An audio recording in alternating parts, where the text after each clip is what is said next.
Hello and welcome to the F'nShow. We're back and we're gonna call this Season 2. How about it, Joe? I love it. All right. We need that new start. If you've been following us, which we hope you have for the last couple of years, we want to thank you for all the reading, all the clicks, all the engagements that we've gotten.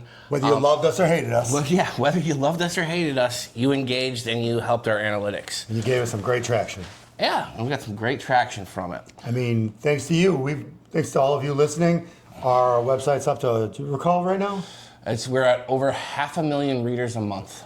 500,000 readers. Over. Yeah, over. I think it's about... And growing. And growing. I think last time I checked was about a month ago, and we're about averaging out for the last trailing 12 to 525,000 monthly readers a month. That's true. But our social media is lacking.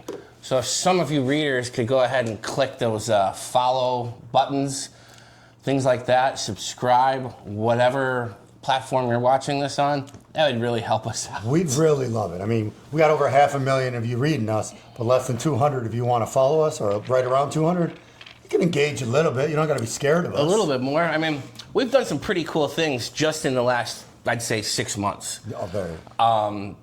Starting with in the spring, we covered the Exotica Expo in Chicago, and let me tell you, that was an experience. I think that was a big turning point for us, for F and Around. I have to agree. The Exotica community really embraced us, and ironically, we didn't embrace them or try to embrace them, as it seemed like a lot of other podcasters there were there to do. Yeah, that was, I read about that. That wasn't really cool. Yeah, it wasn't. We had more than a couple creators tell us after our interviews or after we stopped filming how much they appreciated the way we approached them and how we handled ourselves there, where we were fun, we were interactive, but we weren't inappropriate. We didn't go there thinking, that this was some sort of like sex party. We went there as journalists to kind of get an idea of the community. And it is a great community, very close-knit. Very friendly. Very friendly, very informed. And really, shut out of a lot of the mainstream, which we experienced firsthand, didn't we, Joe? Yes, we did. Got some great analytics and writing about the suppression they faced. Meta gave us some challenges because of them. And even though we did a completely friendly, completely above board interview with one of the performers we met. Very PG. Very PG. Due to the fact that that person was tagged in our video, and in the video, they tried to suppress us and some of our clips because that person is associated with that industry, so they won't even acknowledge them as a human being when they're not in that industry. Right, when they're acting outside of the industry or on the fringe of the industry. Close on part of the industry. And look, we even wrote about that. And that got us even more, happy comments and emails and text messages from some of the creators that we met. They were happy that somebody was finally shining a light on the, I guess you would almost call it discrimination they face in the media. Yeah, full-on suppression due to their industry. But it was still a blast. Absolutely. We had a great time, and I'll be honest, we made some really great friends that we still talk to this day. Yes. And don't subscribe to, just talk to. Correct. Well, we follow them on public-facing socials. Oh no, yeah, we follow them on everything public. I'm just saying, we're not on their OFs and stuff like that. No, we are not. And we've done some other stuff too. We had the, what else did we do this summer, Joe? Windy City. Windy City Smokeout. That's one that, I think thanks to a lot of you, they came to us. That was not an event that was really on our radar at the time. Was not on our 2026 bingo card. No, it was not. And it was quite the experience. More great interactions, great people. We had fun with police and strangers, The military, a few military people. bar managers, Yeah. Dude Wipes had some fun with us. Oh yeah, Dude Wipes. Reach out to us. I Yes. think we should work together. We really should. I think we got some good ideas that we can play with. And then we've got stuff going into the future. Yeah, tons. You know, so we are, I won't talk about North Coast since it's not a done deal yet. No. But we have been invited to cover Summer's End, what's it called? Summer's End Smokeout in 2 weeks. Republic. Yeah. In Republic, Michigan. It's up in the Upper Peninsula. So we're looking forward to that. And what else we have coming up? Fetish Awards. Oh, the European Fetish Awards. We'll be going out to Europe in November. Yeah. So if you're going to be there, you know, look us up. We'll be there. Got a lot of street fests and street things going on. I know we got some packaging and creation events out in Vegas and California that I'm interacting with. Some awards show coming out later this year. So we just keep growing and expanding. And I mean, it's going well for us. Yeah. Yeah, it absolutely is. Credentials-wise now. Credential-wise, you know, due to some recent events that I'm going to try and spit out at you real quick before Joe can Not going to happen. Okay. Recently, let's call it unbiased government body has upheld our ability to be journalists. They gave us the protections that come with being journalists. Right. Now, this isn't the first time. No. It's not the second time. Won't be the last. And it's just another time that just further, you know, solidifies us as independent journalists. You know, we're not, we have no sponsors. This is all, you know, this is all on us. You know, partially sponsored, but it's basically sponsored by me. I'm the only one here with a job during the week. So yeah, basically pretty much self-sponsored, I guess you could say what we are. And I can't believe how far we've come with just the little bits of, you know, I guess, what would you call us, like guerrilla media that we are.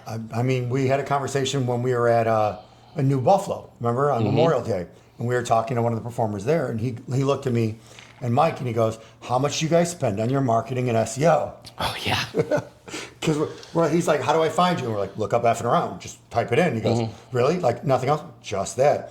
And we're everywhere when you look it up. And he looked at Mike, he goes, "How much you spend on it?" Yeah. What was your ad spend last year? Zero. Or, you know, whatever the cost of the utilities we're using is. Right. That would be our cost. You know, I guess it wouldn't be necessarily zero. You know, we still got bills to pay. But yeah, for the most part, you know, we're not paying any other third parties for our advertising or marketing or anything like that. It's me and this guy. Yeah, we sit there, we push it out, we write, we work our SEO, we work our sites, we know how to put it together, and what we don't know, we research, and what we do know, we use. I mean, putting all those degrees to use that we got over a decade ago now. Yeah, no kidding. Yeah, I got my master's in 2013. That's when I got mine too. I mean, and it's funny, my undergraduate was marketing, and my MBA was concentration of marketing, and until now, I never used marketing. Yeah.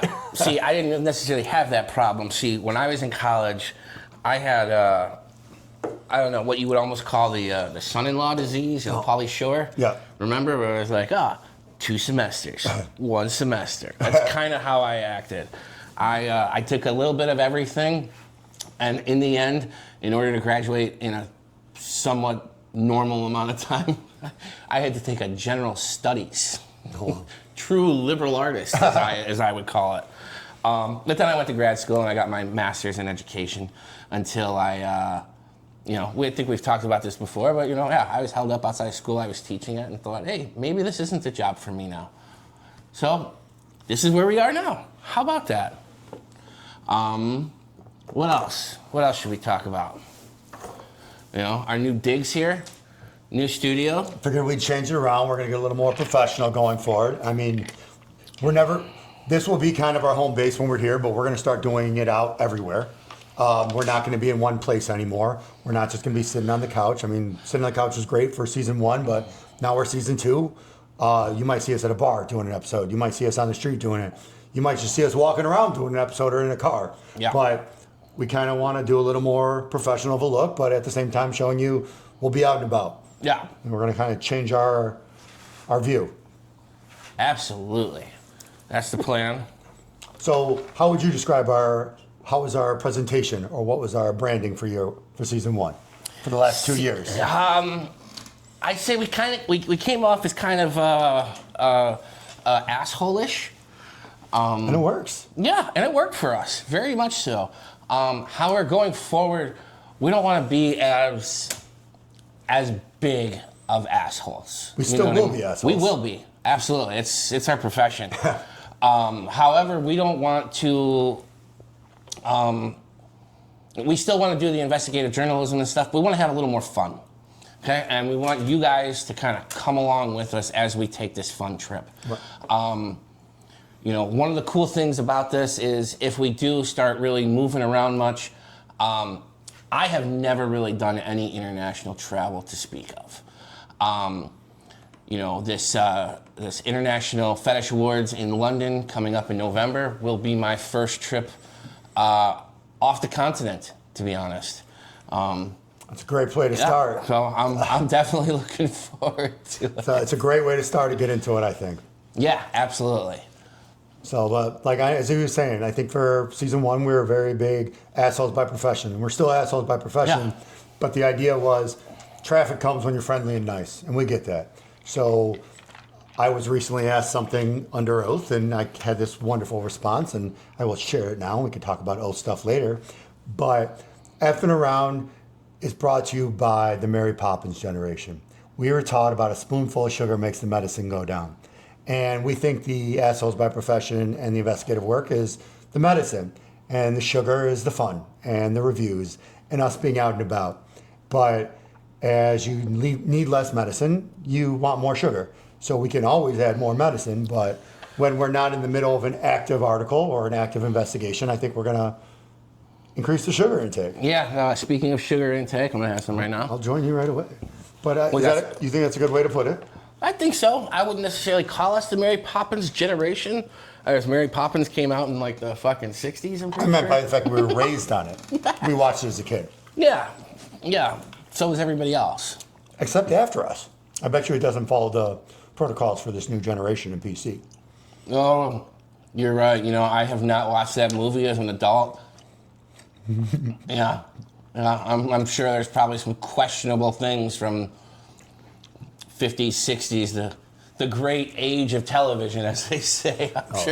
I'm sure there's some stuff hidden in there. And the other reason that was stuck in my head was, do you remember Guardians of the Galaxy Part 2, Volume 2? Mm-hmm. You're like, Mary Poppins. Mary Poppins is cool? He's the coolest. He's the coolest. I misquoted that so bad, but you got the... Yeah. You got the coolest. You got the best. You got the idea of it. So I think we're going to be a little more smiley going forward. Absolutely. Have a little more fun with this. Yeah. And be a little more out there. So. And that's why you're seeing more with the Windy City Smokeout. You're going to see more of us out at the smaller street fests that are all scattered throughout Chicago.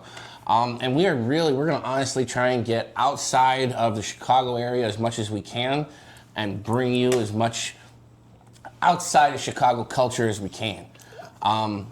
So also, if you think we should visit your area, if you're one of our out of state, out of country even fans, give us a buzz. Tell us what you think. Throw us make an offer. Not an offer, but a proposal. What are you looking for us to come out and do? What do you want us to taste? What do you want us to showcase? We don't really want to do what everybody's doing. But in some cases, we're going to want to do what everybody's doing. Right. Unless it's Bonnie Blue. There you go.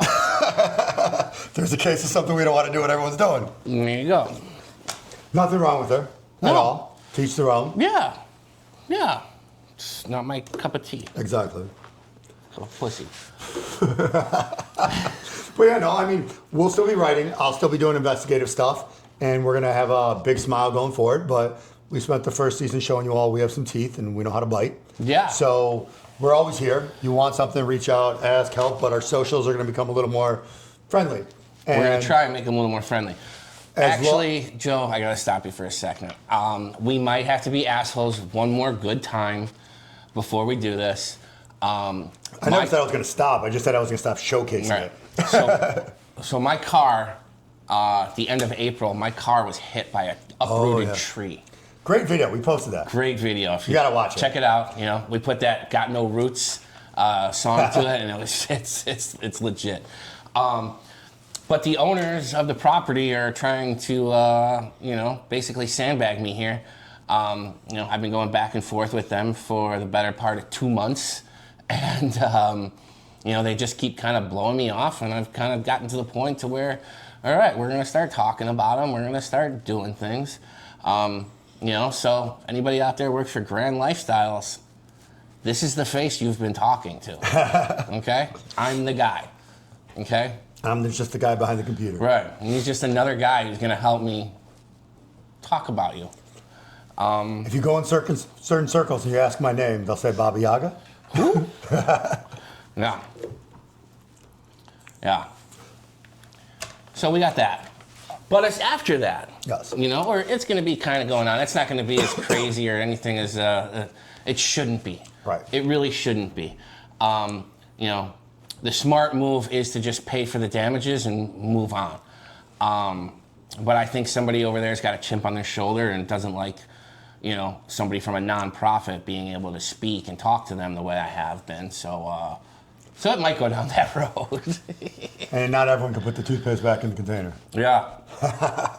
Speaking of putting toothpaste back in the tube. Yep.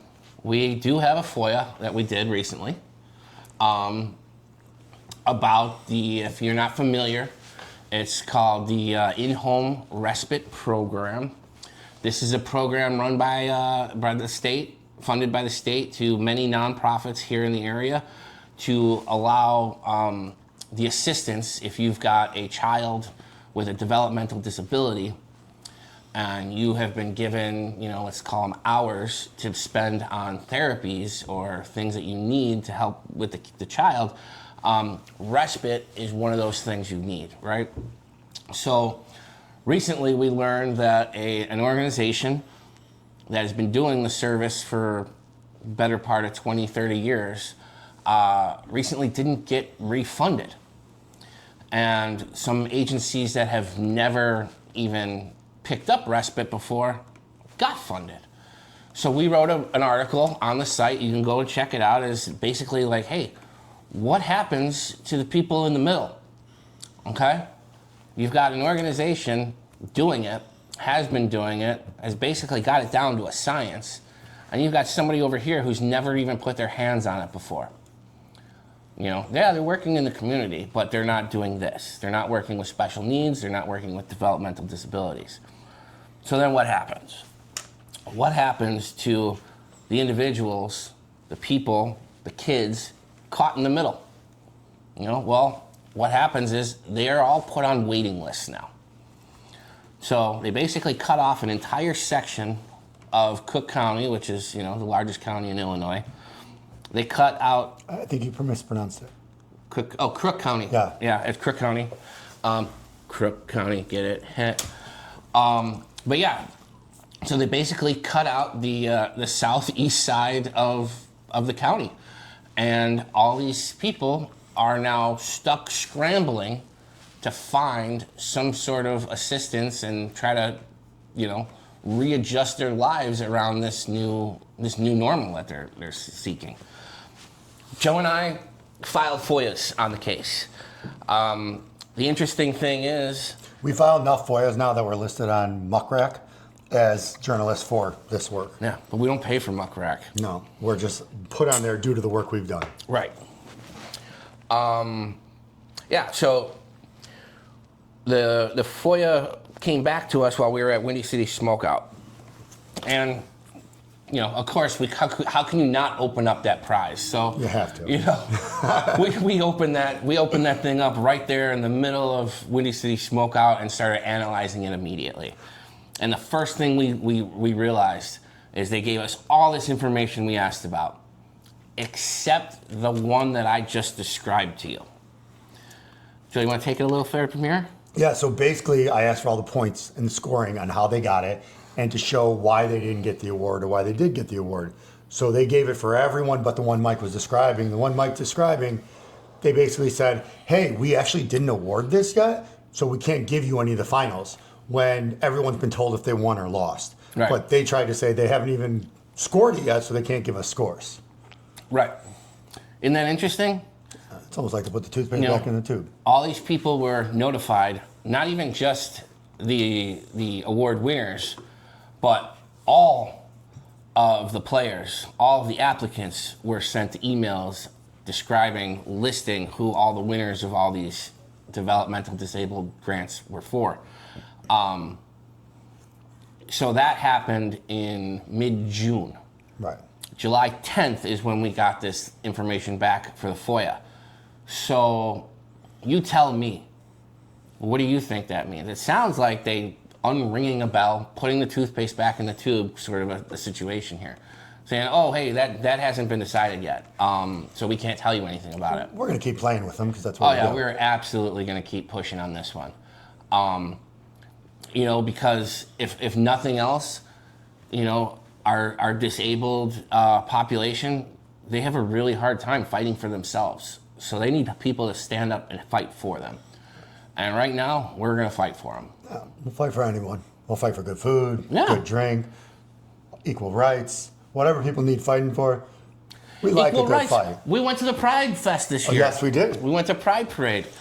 And I gotta say, we're just gonna, bringing it back to a happy smile thing, but also a little bit of a critique.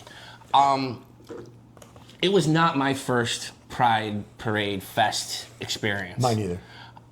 But I will say it was the mildest. Oh, yeah. It was by far the most tuned down Pride Fest I've ever experienced. And a lot of families were there. Yeah, but you know what? I'd say a lot of families are usually there. There's usually kids marching in the parade and stuff. But like what we didn't see were any like wild outfits outside of the parade. Yeah. No assless chaps. That used to be a very big thing. Yes. No clothes and full body painting. No people with like nude with just the body paint. The air spray, blah, blah. What do they call it? Latex or I don't know. Airbrush. Airbrush. The airbrushed, with airbrush clothes on. There weren't any crazy like evangelical religious people screaming at everybody in the parade that they were going to hell. But then there also weren't any like gay bars that had set up next to them to shout the opposite at them. That things like love is love and we still love you guys. Like, why are you messing with us? Everything that made it so unique to us growing up was like, where is it? Gave it the nostalgia. Yeah, and look, it also gave us a bit of a hit. Okay, our egos were struck a little bit. I could honestly say that I could usually depend on Pride Parade to get hit on indiscriminately. Joe can share that sentiment. We cannot share any experiences of getting hit on at this year's Pride event. Not at all. Which Windy really, City we did. Windy City, yes, but I mean, that was an all sexuality event, and Pride is, usually where there's some guy hitting on us or something like that, and that just did not happen. So that's a little bit of a bummer. But c'est la vie, right? Such is life. So it is what it is. I gotta say, this is funny. So Mike and I do work all the time. We hang out all the time. We do stuff together. We're working on articles. Mike and I are doing research. One of us writing, the other one's digging out, going through thousands of pages at a time. Nobody on our team and that works with us or talks to us ever wants to help or work out. We're finally on season 2. Both of our phones have been nonstop ringing from everybody who wants nothing to do with this when we need them to. Right. I had to bring it up because if you notice, both of ours keep going back. We keep ignoring our phones or hitting ignore or hitting something, and that's because yes, people that have said they want to could no longer be a part of this are trying to, I think, be a part of this right now. In the middle of it. In the middle. Right. Knowing that this is what we're doing right now. Speaking of being a part, you want to talk about your experience on the new Socials Network site? Oh. I think this is a good one because I could go to a funny story too. So, I am one of the newest members of FetLife. Feel free to look him up and you can talk to him all about you want. Slide in his DMs. My name is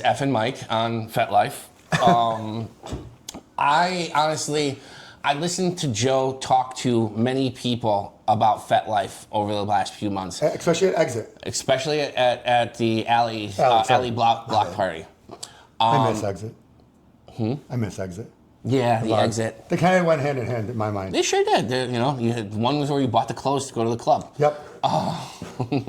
But yeah, so we, what would I say? So I joined FetLife, but listening to Joe talk about FetLife, I didn't really know what it was. I thought it was, like one of those like hookup sites or something like that or something. And, I'm like, hey, Joe, that's you. You can, if you're the type to go to a glory hole or something, more power to you, because that's kind of what I thought it was.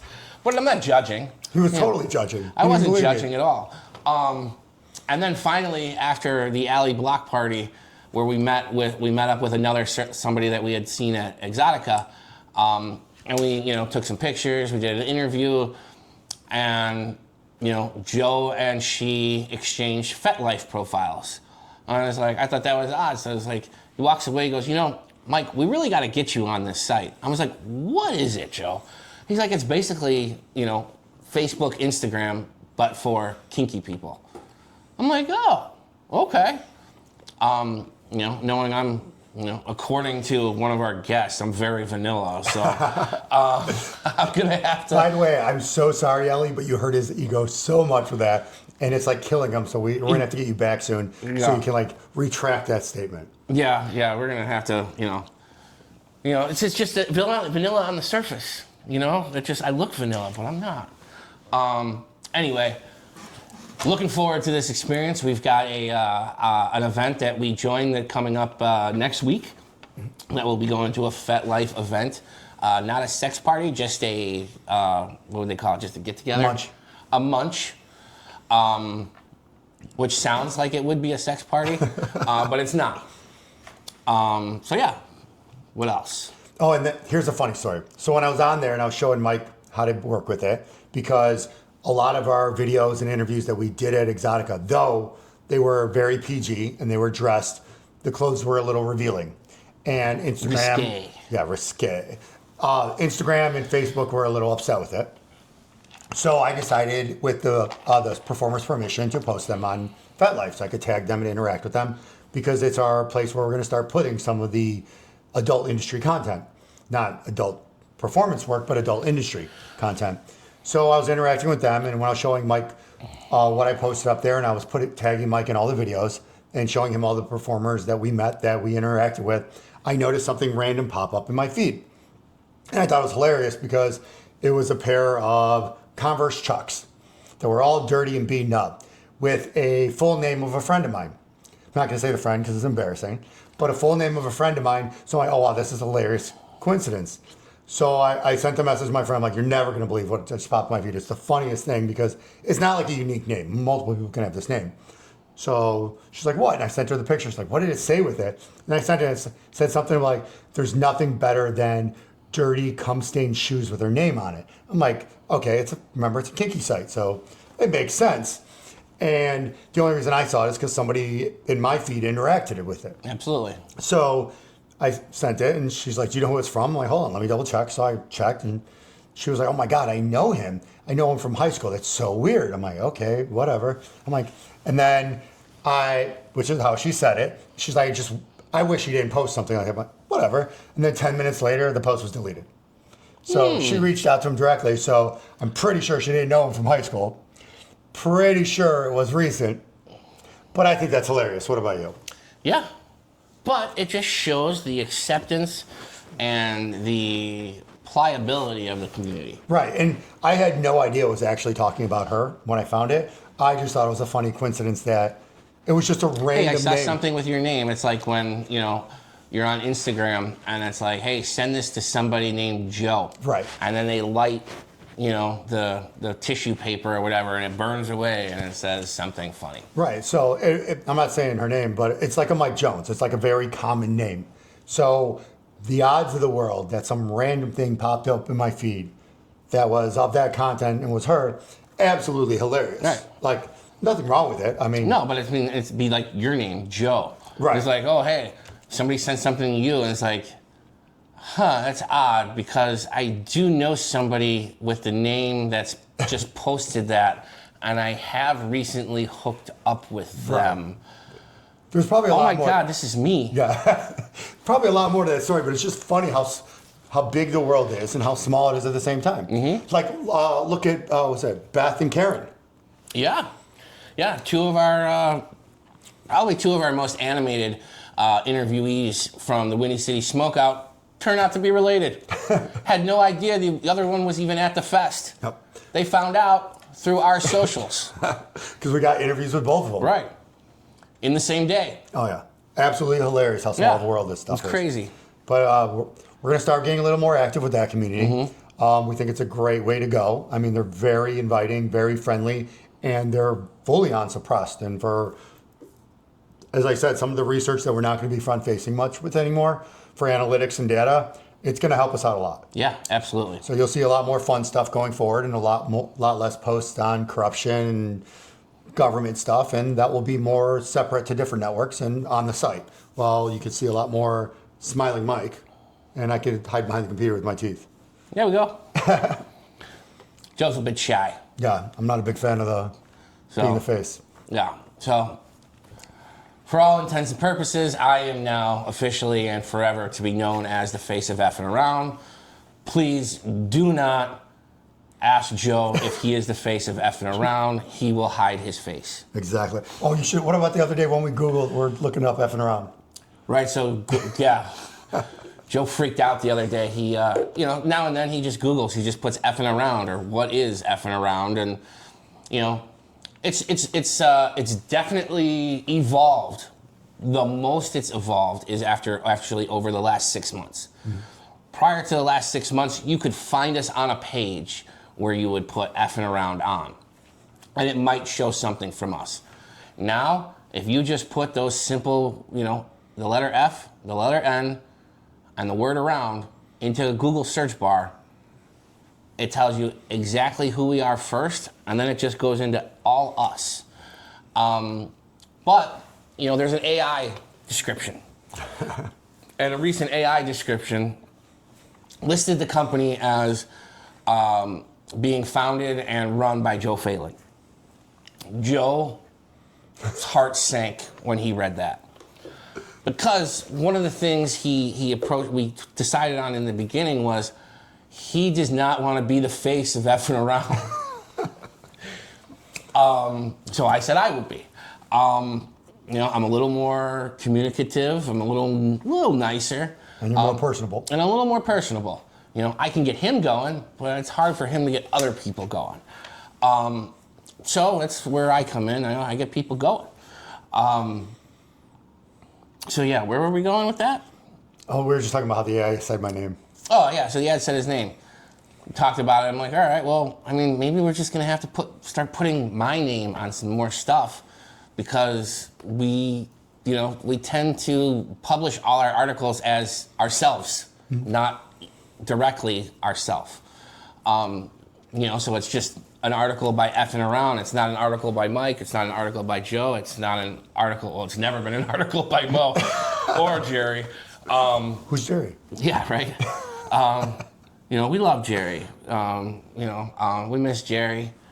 If you're watching this, Jerry, just know, Jerry, that we love you, Jerry. One day you'll find your way home. Yeah, one day you'll get back on the show. I'm sure. We're gonna do our best to help you do that too. Mm-hmm.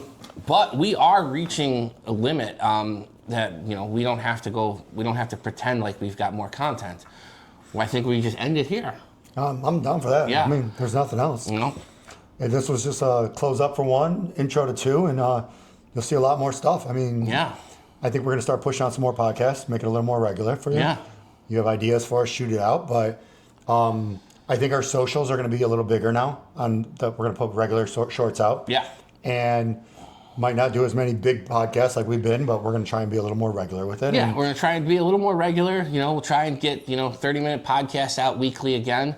If we have guests, those ones may go longer, just because things take longer when 3 people start talking. But we know you don't care about the news and big stuff, and we're going to get away from that format. And this is just going to be Mike Effing Mike. Yeah, you've all got CNN, you've all got newspapers, you've all got the internet. You don't need to get your news from me. Fucking read it. But, when we do talk about news, we are going to talk about it in a funny way. Right. Okay, we're going to make fun of it. We're going to talk about it. But we're not here to tell you, who won an election or anything like that, or who's talking to who. But, one thing I will say is, I did see this week. Our president coming back from Turkey or something, and there's a guy milling about in the background. Have you seen this? Oh my God, where he's like making fun of him when he was doing the It looks like he's making fun of him.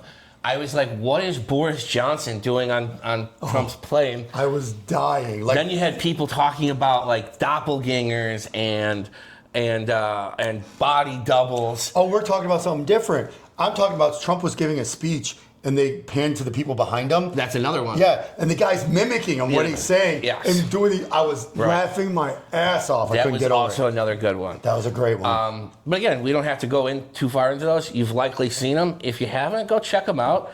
But more than anything, check out our socials. Yeah, follow us. We're on everything. We're going to start making some funny skits and some stuff that's actually happened. We're not on Blue Sky or True Social because that's too political for us, and that's not us. That's not our thing. We're not on those, but we're on X, we're on Instagram, we're on Facebook, we're on YouTube. We don't regularly, we post on shorts. We're on FetLife. We're on FetLife if you want to get involved with us. But, I mean, you want to talk to us, reach out. Not only that, if you have information you want to give us, and you want us to play with some teeth in the back end, the courts has upheld our right to protect whistleblowers. And people come forward and their identities, so you don't have to worry about that. Yeah. So blow that whistle, baby. Yeah. Blow it our way. Blow my whistle. Blow our whistles. Dude, there was a girl in college that used to run around the dorms, and she had a whistle on her panties. When she get drunk, she'd run around and start screaming at the guys in the dorms, "Blow my whistle!" Sorry, you just made me remember that. I went to the wrong school, apparently. I mean, I had a couple crazy girls in my school, but damn. With that, thank you for watching the show, the F'nShow. This is the F'nShow. We are effing around. I am Mike.